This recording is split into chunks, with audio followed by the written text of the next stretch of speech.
Tā, pēdējā rīki pirms automobīļa nodošanas. Vienmēr veicam inspekciju, pārbaudam, lai viss ir kārtībā. Tātad, kas mums te tika izdarīts? Visas nesošās detaļas tika pārklātas ar aktīvo sastāvu. Mašīnas apakša tiek pārklāta ar hibrīdu sastāvu. Kā mēs redzam, plasmasa jau ir uzlikta un aizsardzība atpakaļ. Lūk, šādi izskatās aktīvais sastāvs.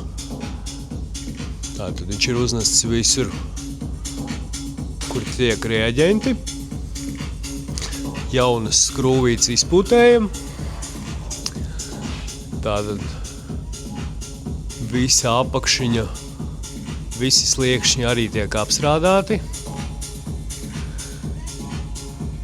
Tāpat arī tehniskie caurumi. Visi tiek izieti ar aktīvo sastāvu. Tātad atceramies, kāda bija mašīnas piekare.